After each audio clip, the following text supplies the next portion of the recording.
Hello everybody and welcome to today's live stream. It is game week number 9 just completed in the Championship. Make yourself known if you are in the stream. I am trying this also on Twitter at the same time. If you want your comment read out, they'll have to get over to YouTube, which is this here camera. So game week number 9 is done and we have new leaders, and we had 2 sets of new leaders this weekend. Forest went to the top on Friday night, but West Brom end the weekend top of the league, knocking Leeds off the top there. And West Brom is who we will start with. It was QPR 0, West Brom 2 in West London. QPR have been playing well, but West Brom go there and they get the victory. Into the second half, it was the left back Nathan Ferguson coming in on his right foot, long ranger. Possibly Joe Lumley should be saving that one, but he's been playing well, so we'll give him the benefit of the doubt there. 84th minute, Matías Pereira, dirty little free kick under the wall there for West Brom to make it 2-0. That after Johan Barbe had been red carded. So Baggies stay unbeaten. It's a long run now. And they look good, don't they? Gibbs ready to go off the bench. Higazi is back in training. Bilic is still trying to find the right blend, the 3 off the front and the striker. But every time he seems to change it, he seems to get it right. Looking now like Diangana and Pereira and Phillips are the guys, and he's switching Zahor and Austin around up front. So great stuff for Baggies. On they go. West Brom top, 19 points from 9. Rangers coming up short in this one. 4 straight wins though going into it. They've been in really good form. Warburton said too much respect for West Brom in his post-match. I like QPR. The team looks well balanced. If you told me they would have had the start that they'd had, given what Warburton had to do at the start of the season and get things moving nice and quickly, I probably wouldn't have believed you. So I think really good start for QPR. It's all very tight up there, isn't it? So they drop to 9th spot, 16 points from 9 games, but still really good start from QPR and Mark Warburton. And I guess they just continue under the same plan, albeit they'll be without Barbe now for, I guess that'd be 1 game, won't it? If it wasn't serious foul play or whatever gives you the 3-game one. Right, on we go. Game number 2 is Swansea and Reading. Swansea holding on in there in 2nd place, but it was Swansea 1, Reading 1. Borja with the early goal. He's been a few games without scoring for Swansea. Lovely assist by Ayew. He is a very dangerous chap when he's interested, isn't he? Borja sits between the 2 centre halves and gets the header nicely in there for his 6th of the season. And it's a late equaliser that does for Swansea. They had the better of it, but Yao comes on as a sub. We know he can be a bit erratic, but right impact here. Give and go with Swift, who's having a great season in midfield for Reading, and it's opened up. Yidam, as you would be in the last minute, supporting from right back, and he smashes the finish in across the keeper to get the late equaliser there for Reading. Swansea, well, they're still in 2nd, but only 2 points in the last 3 games. Definite slowdown since international break. They were all over it. Animation Station says Swift did a brilliant Rabona against Wolves. Yeah, that was a hell of an assist, wasn't it? Right about that. Bit of a killer blow to lose it in the last minute. They would be on 20 points, top of the league, Swansea, if they hadn't, but still, 18 points from 9 games. Big picture, absolutely superb. Super Leeds asks, has the missus hangover today? Yeah, she had maybe a bit this morning. Goal of the weekend, asked Nick. Get your suggestions in for that there. So Swansea 2nd, 18 from 9. Reading, they would have taken that result all day long, wouldn't they? 3 defeats in a row, but Reading coming up, look at this. Fulham, Bristol City, Preston, QPR, Forest, the next games for Reading. So maybe they're going to drop off a little more over the next few weeks, but they'll be happy with that draw, surely, won't they? Reading 20th, 8 points from the 9 games. Let's move on. In third place, as we said, they were top of the league on Friday. It was Stoke 2, Forest 3 on Friday night, and Nathan Jones just can't catch a break, the Stoke manager, can he? They start really well and they take the lead. Ince's long ranger gets blocked out. Brilliant set and volley from Lee Gregory. I guess, is that his first goal for Stoke? Smashes it in the corner. They seem to be playing well. And then, of course, I saw this happen a lot as an Ipswich fan last year. The confidence, and Butland comes again, and a big mistake from Jack Butland. He's really having a horrible season, isn't he? Drops it down right at Joe Lolly, who's just going to siphon it into the goal. 1-1. And then they come out after half-time, Forest, and straight into the lead at the start of the second half. Lolly and Cash looking a lovely little 1-2 punch down the right-hand side. The cross goes in, and I thought I was watching Jurgen Klinsmann for a second, because Sammy Amiobi, who is just as erratic as Lucas Zhao we've been talking about, rose, and brilliant header by Amiobi into the corner. Great goal there. People were asking about goal of the week. Certainly Ollie Watkins might have a say with all his headed goals today, but great stuff from Amiobi, great stuff from Forest. And then it's 3-1. Edwards gets robbed in the corner. Stoke don't clear the cross. And of course it falls straight to Lewis Craven, who sticks it in for 3-1. That's what happens when you're fragile. You can see rubbish goals like that. I can tell you firsthand from my witnessing of Ipswich last season.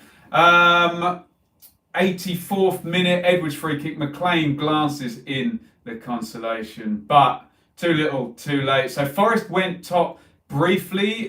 They won't care that they're not top, because they look really in a really good, stable place, in really, really good form, Forest. They haven't lost since the opening day, so that's 8 unbeaten. So that would be 18 points in 8 games. So absolutely brilliant form from Forest, and only losses to West Brom, who are actually top on the opening day. So fantastic stuff from Forest, and they can join the 2 points per game lot as well, 18 in 9 games. For Stoke, you've got to watch that Nathan Jones interview. So honest.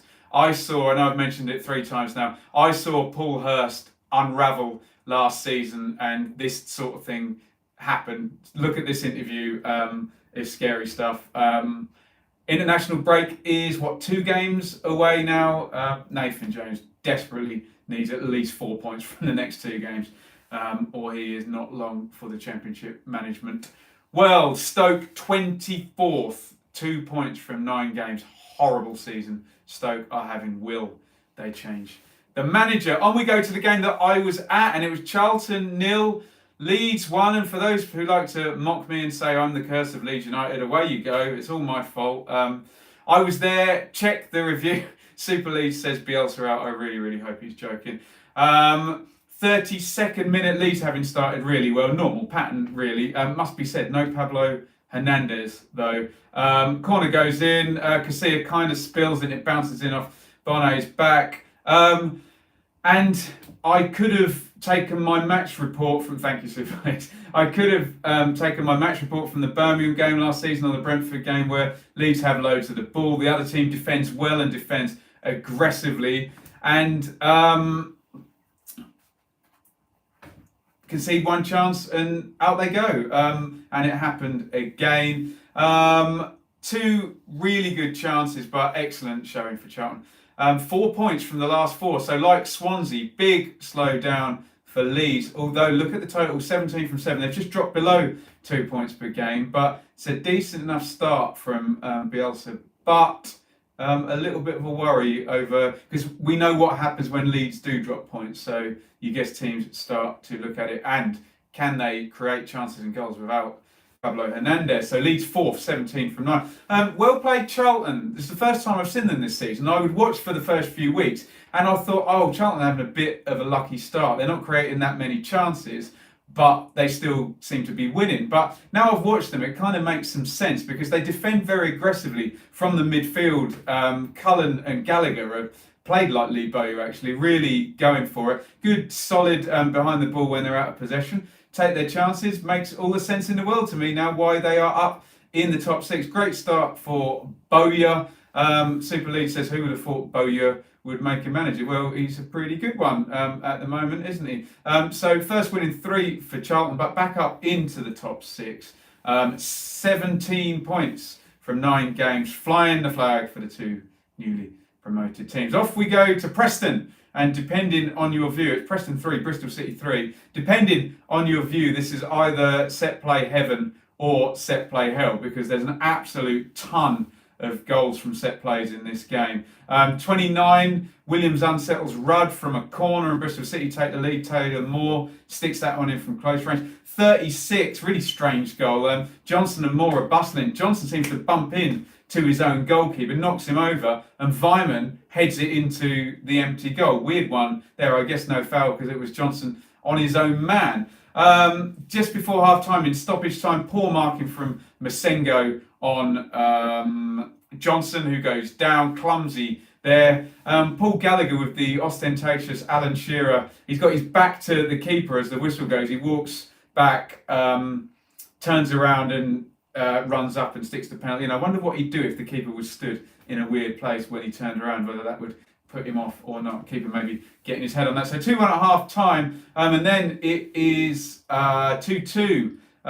Short corner. No, sorry, Maguire's cross, handball by Williams. So another penalty here. Gallagher, don't know why he didn't take the second one here. Johnson takes this one, slams it in. He's having a great start of the season. 5th penalty of the season already for Preston. So certainly doing well with touches in the box, if that's the case for all of those penalties here. Amazingly, Bristol City take the lead again, and it's the Williams and Brownhill show from the set plays. Brownhill lobs the free kick in, and away you go. It goes short. Nathan Baker, who I didn't even expect to play in this game, let alone score, he sticks it in for 3-2, and the equaliser comes. Another short corner. So I'm saying no goals from open play out of all 6 in this one. 4 set plays and 2 penalties. And it is stuck in by Bauer.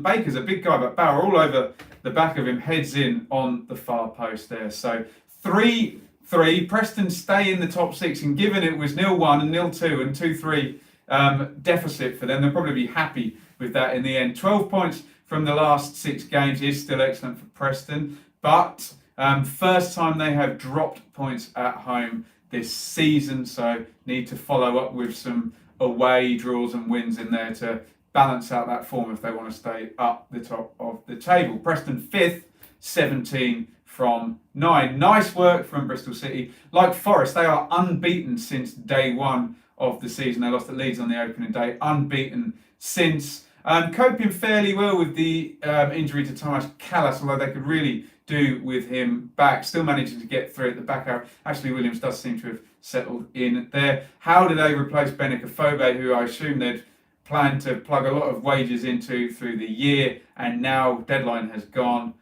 Looking at 3 transfers and 3 agents to replace Afobe, who's out for the season with a knee injury. Bristol City 8th, 16 points from 9. Very bad weather made for an exciting match, says Abel. I don't know if that was up at Preston. He says Northern Soul, so it may well have been. Let's talk Borough, Sheffield Wednesday, and Gary Monk going great guns here. Borough 1, Sheffield Wednesday 4. Bit of a pasting for Borough at home. 5 goals here in the first 35 minutes. And Woodgate is going to just hate this because 5th minute they conceded the exact same goal at Cardiff last week. Own goal, trying to defend the corner on the near post. It was Fletcher then, this time it was Clayton. Woodgate, a very good defender himself, would be very frustrated, be even more frustrated that they went 2-0 down after 6 minutes. Bannon, another sublime set play from him, such a good player, Bannon. Iorfa, remember him, Ipswich fans, heads in for 2-0. 19, McClare absolutely smacks one in. Nick says, great tactician is Monk, Birmingham fan there. Endorsement there. Animation Station says they've lost their big centre-back. Super League says I rated Monk. Big Newey into reach here, sidesteps Fry. Oh, did I mention McNair's complete thunder bastard for 2-1? Great volley by him, half I think. Anyway, so 2-1. 3-1 was Adam Reach, sidesteps Fry, mugged him off a little bit actually, and slides it into the corner. Nice stuff from reach. And another nice cross. Fletcher too strong for Fry. Not a good first half for Dale Fry here. They've got high expectations for him, but maybe a little bit culpable for a couple of those goals there. 4-1. Couple of bad misses for Asombalonga in the second half. Real high percentage chances. Got to be putting those away. And I suppose when Woodgate goes into interviews and says, "Oh, I'm sticking to my principles," he will argue that if they defend that first half better, they created enough chances to score 3 goals and win that game. But hey, managers all do that, don't they? They try and say if that bad thing hadn't happened and this good thing could have happened, then away we go. Great start for Monk, though. 7 points from the first 3. Big new youth starting for Sheffield Wednesday today. Is that going to be his Jutkovic? Very 4-4-2. Is he going to do the same thing that he did at Birmingham and that real straightforward, 4-4-2 and big guy up front? Let's find out. Bannon looks like he's playing really, really well, but that's kind of par for the course for Bannon, isn't it? Wednesday, 7th now, 16 from 9, and you assume home games coming up as well.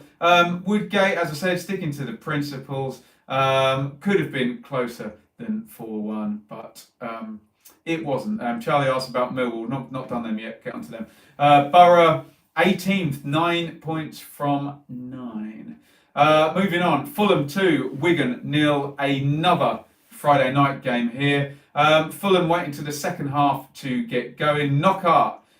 Free kick cleared out. This is why you should train with both feet, isn't it? Joe Bryan hits it with his stronger left foot. It bounces straight back out to him, and he hits it first time with his right foot and slams it in the corner. Should have gone with his right foot in the first place. 1-0. Fulham, 83 minutes. Brilliant goal, this one. People were asking about best goal of the weekend. Kearney's in the deep midfield position, plays it into Knockaert. Knockaert goes up the line. Kearney kind of runs off his shoulder just behind him. Knockaert pokes it through for him to run onto. One touch. Kearney curls it left-footed into the top corner. Brilliant goal by Kearney, and 2-0.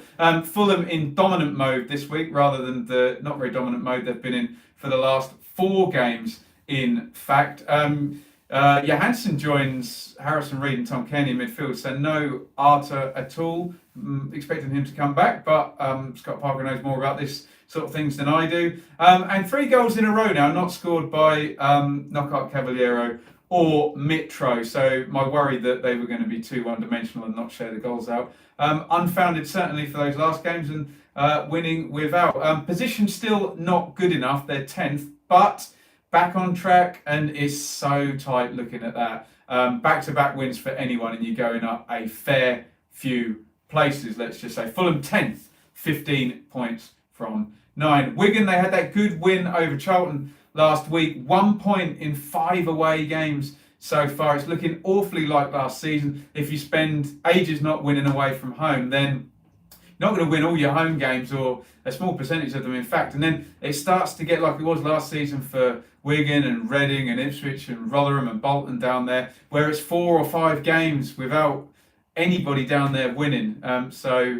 Yeah, not looking good for Wigan thus far. Games ticking away, need points away from home. Wigan 21st, 8 points from 9 games. Blackburn 1, Luton 2. Go Luton. Didn't expect this one at all. I thought Blackburn were pretty much nailed on for this one. But Luton go away and get the win. And Izzy Brown playing well. We haven't, probably since his season at Huddersfield a few years back, we haven't seen the best of him in this league. But he was right at it in this one.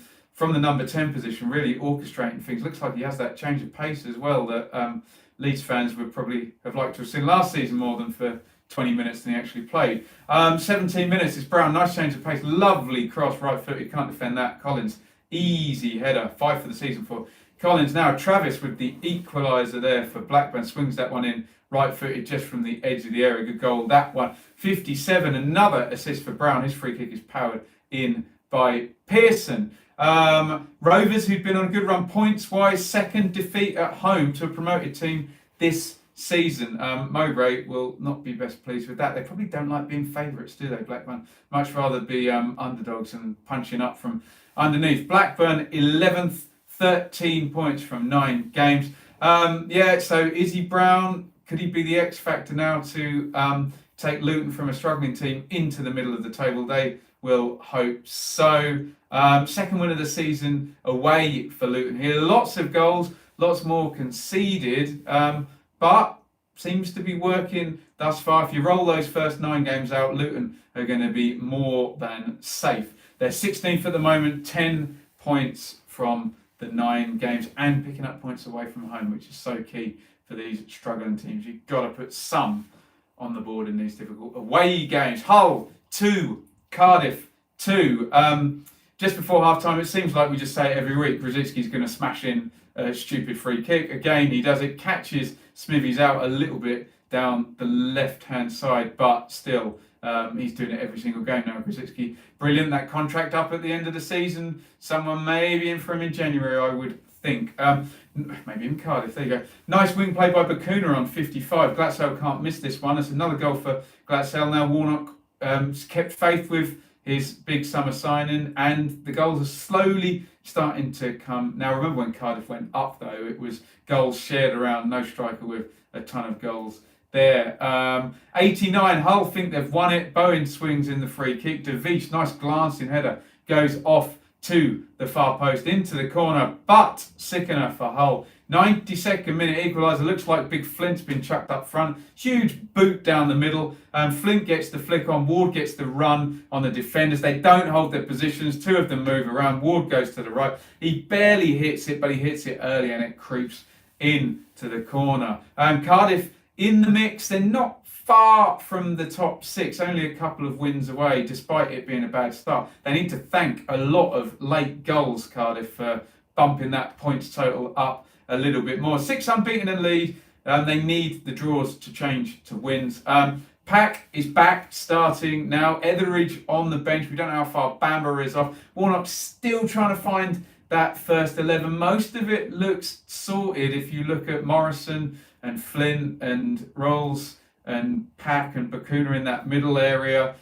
Just what's he going to do up the top there? We'll see. I forgot Darren Ward was even there. So he's trying out lots of different stuff. Hull really could have done without that late equaliser. They would have had back-to-back wins, which, as I've said at this stage of the season, flies you up the table, literally. 4 without defeat, though, but like Cardiff, too many draws for Hull. But when you have those 2 wingers, you're always in with a chance, aren't you? Hull 15th, 10 points from 9. Let's talk about Derby. Derby 3, Birmingham 2. And God, did Derby need some good news after this week. Second minute, Dwayne Holmes down the right-hand side, crosses in for Chris Martin, kind of scuffs it in, and Camp gets his feet all stuck and it creeps in the corner. Chris Martin back and scoring goals in 2019. I don't believe it. There we go. Fatal slip by Roberts on 50. Martin picks up again, slides it in. Waghorn, I miss Waghorn. He is clear through and hits it first time with that left foot. 2-0. But here come Birmingham. Gardner heads in Crowley's corner. And a diagonal to Jukovic on 59. Derby can't clear their lines. What a strike by Sunic. Sunic is a man with long hair who doesn't wear a hairband either. So more power to him if he can control the ball without getting his hair in his eyes. Slams that in the top corner. Brilliant goal. First one from Sunic for Birmingham. Yeah, Nick saying Sunic's got a brilliant strike by the expensive Croat under-21 captain here. Bielik goes through the back of Jimenez, and Jukovic has got a penalty to make Birmingham have the lead. Misses it down to the left. Good save by Roos. And here comes Derby back. Big counter. Jaden Bogle's come on as a sub. He gets a touch on it. I think it's Marriott plays it through to Patterson. Finishes the 1v1. Topsy-turvy game. Derby get the win. Blues will think they probably should have won this given the missed pen at 2-2. And they made errors for those goals, didn't they? Camp gets stuck for the first one. Could have done a bit better, and Roberts slipping over for the second. I know it happens, doesn't it? But still, stand on your feet is a preventable mistake, isn't it? Birmingham 13 points from 9. Derby, my God, after the week they had, needed the win. The Keogh trio, as I put them, the disgraced 3, none of them around, and we're not going to be seeing Keogh until next season, if ever, at Derby. Curtis Davis comes back in. Joseph soon in for Tom Lawrence. Bennett would have likely been on the bench. Anyway, Jaden Bogle comes back onto the bench. That's a big bonus. He was a great player for them last season. And who would have thought Koku's solution to who do you play out of Waghorn and Marriott up front? Well, just bring back Chris Martin and play him for the first time in 2 years. Stranger things, but Derby get the win. First win in ages for them. First one in 8 games, my God. 14th derby, 11 points from 9, but they really needed that, didn't they? Huddersfield 1. Millwall 1. Both teams will be happy not to lose this one, but both teams will be annoyed. They both would have targeted this one, thinking they could stop their bad moments with a win against another team having a bad moment. And hey, lo and behold, what happens in this situation? You get a draw. It happens all the while, doesn't it? With maybe cautious, slightly nervous teams who aren't necessarily at it. 24th minute, good running from Grant, who's been kind of put out a little bit on the left by the look of it to accommodate Fraser Campbell up front. He slides the opener in. 41st minute, big time spill by Grabara in goal. I watched this 2 or 3 times to look for a foul by Matt Smith, and it does look like he kind of jumps into him, and the bump of jumping into him makes him drop the ball. So poor from Grabara in goal, and Smith taps it in from about 6 inches. Red card for Shane Ferguson right at the very end. Huddersfield cannot capitalise on the 10 men again. When you've got no confidence, it doesn't really make a difference. You then feel the pressure a bit more because it's like, well, we have to win now. We're playing against 10. Millwall, well, Harris needs wins to keep the natives from being too restless. Although some of my Millwall friends on Twitter were saying this could be the one where it turns. So we'll be pleased not to lose this one. A commenter on the YouTube channel here said that they've only got something like 1 open play goal in the last 17 games. So they're not creating stuff in play. I know it's fine to base your game on set plays as long, as you're winning, but you could do with the odd 1 or 2 from open play, couldn't you? No wins in 6. I will be at Luton versus Millwall on Tuesday night, which has a bit of history, doesn't it, that fixture? So I will try my best to stay safe. But really interesting one, this one, because Millwall won't want to go up against an energetic team like Luton, and Luton won't want to go up against a good set play, big powerful side like Millwall. So yeah, both sides again will target that one for a win, but Millwall, as it stands, 18th, 10 points from 9. Huddersfield, well, baby steps. It's the first point for the Cowleys, and they stopped the losing streak, which was up to 6 games, which is horrible. They signed Danny Simpson and put him straight into the team. So you just got to be a bit careful changing too much too soon. But hey, look, it's not working, is it? Campbell giving a go up top. So they're trying out new stuff, and it's very much going to be back to basics, like they're saying. You can see why Campbell would be there to set the press. Super Lee says, was it Luton where Millwall ripped? Yeah, and they met in the middle of the pitch. Scary stuff. Abel says, Championship still sorting itself out. Yeah, probably for another 5-6 games or so, and then we'll get the next round of sackings, won't we? Lovely stuff. Right, finally today, Barnsley versus Brentford. Oh, I didn't update some of my positions. Yeah, so some of my positions may have been won out because Brentford have gone up a few places. Particularly, I may have said Derby, Hull, Luton and Millwall might have been a place higher than they actually are. I do apologise. I'm sure someone will pick me up in the comments. Bit of a game here, especially for Ollie Watkins. Barnsley 1, Brentford 3. Brilliant goal by Woodrow within the first minute. Curls that one in, catches everybody out. 35, Ben Rama, what a great player he is. Down the side, cuts inside, feeds it down the right. Jensen, the first right wing cross for Ollie Watkins to head in. We're going to start a theme here for Brentford here, because on 46 is Kanyos this time down the right, crosses it in, Watkins heads in for a second, and on 68, Kanyos again down the right hand side, crosses that one in, and Watkins heads in a hat-trick of headers. If anyone can name me the Czech forward who scored a hat-trick of headers in the 1990 World Cup, you'll have my respect, because I've forgotten his name. I just remember him having a 90s mullet. I can't remember many other headed hat-tricks though, so I'm going for Watkins, who is now playing up front down the middle. My narrative in the preview was Brentford don't score enough goals, and as much as that is true, they now still only have 7. Ollie Watkins, hang on a minute. Oh no, they have 8. I was going to say, Ollie Watkins is now the top scorer in the league with 7, so he must have scored 7 out of Brentford's 8 goals. Let me just type that up. Jesus Christ, Ollie Watkins has scored 88% of Brentford goals this season. So he's playing down the middle. He's keeping his end up, doing the Mopai job, but they need some goals from elsewhere. Goodness me, what a statistic that is. But brilliant stuff from Watkins for the hat-trick. And yeah, he's definitely doing his bit. We need Buemo and Benrahma to weigh in with some goals there. Switch back to 4-3-3. I think Thomas Frank was going to be under pressure if they hadn't run this one today. So good news for him. Brentford 14th, 11 from 9. Yes, I have got that correct. I'll read that one off the table, not off my notes. Barnsley, no wins in 8, 3 defeats in a row. They are the lowest scoring team in the league. No, they're not, are they? Let me have a look. Yes, they are. Sorry, 5 goals in 9 games. Poor start for Barnsley. Lots of players to integrate. We'll see how they go on, but not looking very good at the moment. Right, let's do individual stuff, and then we'll take some questions. I'll take questions on YouTube, not on Twitter. So if you're on Twitter, get over onto YouTube. So Watkins is now the top scorer. He's got 7. Baston Borja moved on to 6 for Swansea. And now that whole crowd of people who've scored 5, Collins, Graben and Fletcher have all joined them. So there's loads of players on 5. Remember, it was 5 a few weeks ago, but then no one scored. And then Watkins has gone crazy and scored a hat-trick today. Key passes, your most creative players. John Swift still there. Mowat for Barnsley. Downing for Blackburn. He'll probably still be up there in about 20 years' time when he's 50, won't he? Hernandez and Klitsch for Leeds. We expect. Right, that is just about the size of it for this game week 9 review. If anyone has any questions, Super League says, Benjamin Bloom, please don't go to Millwall versus Leeds. I got some bad news for you, Super Leagues, because downstairs there is a ticket for that game. Sorry. If you do believe in the Leeds curse, well, some of these things. Reese Core, hello Reese.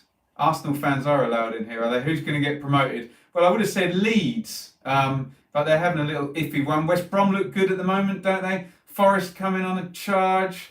2 of those 4, probably. You can follow me on Twitter at Benjamin Bloom. Hit the subscribe button here. When's my next town game, says Nick. Do you know, I might go to that Gillingham game, the EFL Leasing Trophy, if I can get away from work quickly enough. But I will definitely be at Southend and Rotherham at the back end of the month. And Accrington, actually, I should be able to get to 3 in that week, hopefully. Ipswich staying first. We'll be back for the Championship. Busy week for you, Ben. Appreciate it. Next week will be ridiculous. Right, and the reason we're here doing the stream today is I will do the prediction stream tomorrow night, and then games on Tuesday and Wednesday, then a review stream on Thursday, and then the prediction stream on Friday, as well as being at a game on Saturday. So it gets a little bit crazy in a 3-game week, but we'll try and keep up. I hope the Twitter thing has worked over on that side. I've never tried it before, so hopefully that's gone well in a way of bringing people across to YouTube. Let me know in the comments if that worked out, or tweet me if that is a good thing or a bad thing. Need I bother do that? Again, lastly to say, let's just plug the Patreon. Costs me loads of money to do this. This will always be free on YouTube, but if you fancy helping me out with a little tickle on Patreon, then you can. Patreon.com/Benjamin Bloom. Thank you at Iverson for saying it's all working well on Twitter. Right, I will bid you all farewell. If you are Ipswich based, the Blue Monday will be, and thumbs up. Yeah, Super League says hit thumbs up, all of that good stuff. Comment, but be nice. Blue Monday podcast will be out probably late tonight or tomorrow morning, and the preview stream will be tomorrow, but I'll give that a bit of a plug. So apologies for breaking the normal routine. Thank you very, very much for watching. I will hit the button there on Twitter and say bye over there, and I will hit the button, cover the whole screen in my hand over here and say thank you very much. See you all.